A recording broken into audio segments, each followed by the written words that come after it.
have something for you. Wow! Ano pula? Try to guess. Hi, Princess! Daddy. Dumating ka na pala? Oh. Why are you crying?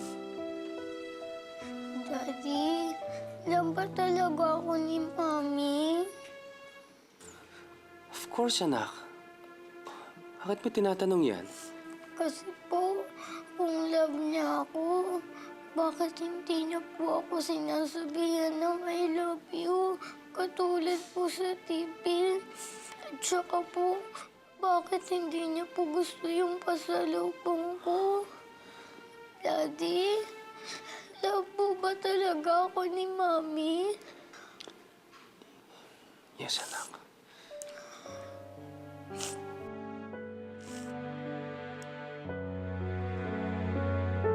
Ate, ako na lang lagay alcohol. Ayoko, galit ako sa'yo. Hindi naman ako nagtali sa'yo, si Ate Vanay kaya. Kahit na, nakisali ka pa rin sa kanya.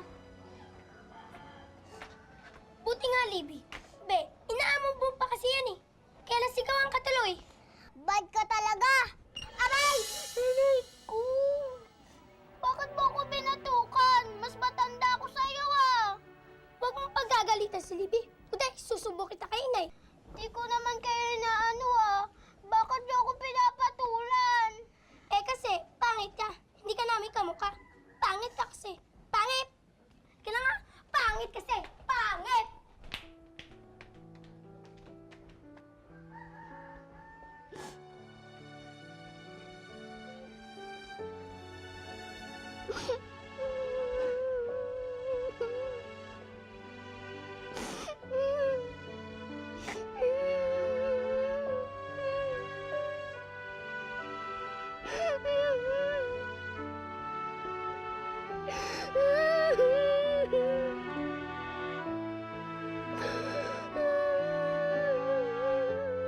Aray!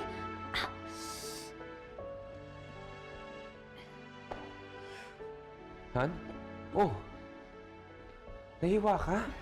Oo eh. Ba't di ka nag-iingat? Bigla kasing lumakas yung kabog ng dibdib ko. Hindi ko alam kung bakit. Para akong kinabahan.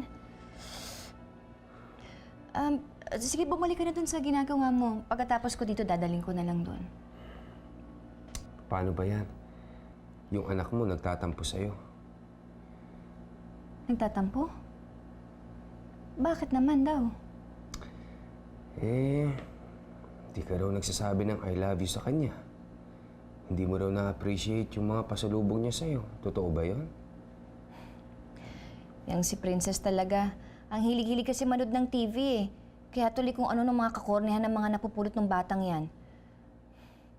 Yaya? Oo, Han. Huwag mo nang isisi sa Yaya. Alam mo, lumalaki na si Princess. Kaya kung ano napapanood niya sa TV, inire-relate lang niya sa sarili niya.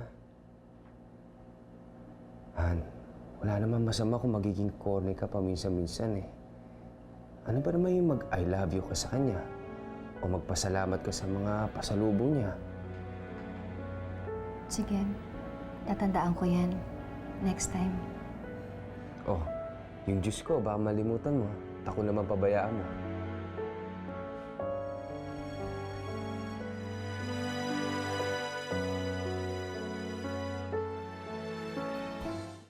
So, alam mo na, pinsan, ha?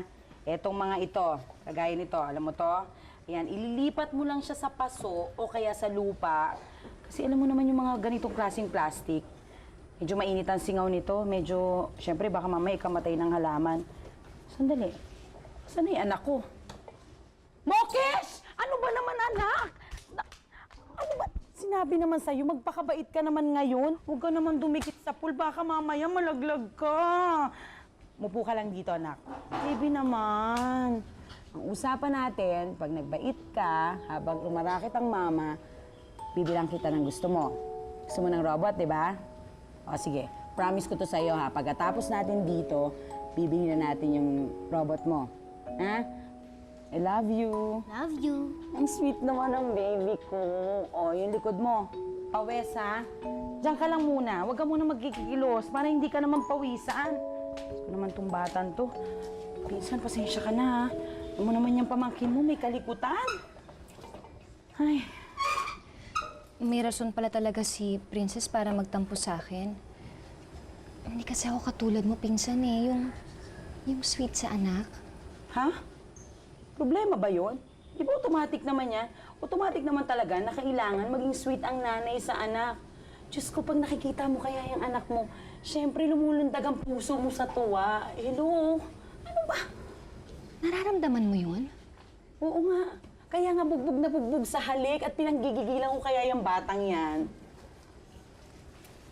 Eh, bakit ako hindi? Bakit pag nakikita ko si Princess, parang hindi naman lumulundag yung puso ko sa tuwa? Ano kayang problema sa akin? May diferensya ba ako? Bakit hindi ko naman nararamdaman yung mga sinasabi mo? Ay nako, ewan ko sa'yo. Sa lahat ng nanay na nakita ko, ikaw lang ang ganyan. Madiligan ko nga ito, baka mamaya pag namatay pa, hindi mo pa ako bayaran. Baby, Mokesh! Halika, samahan mo ako, dali. Samahan mo ako at magdidilig tayo na... Jesus, please take care of my Lola, my Tita Doris, Mokesh, and most especially, my mommy and my daddy. I love them so much.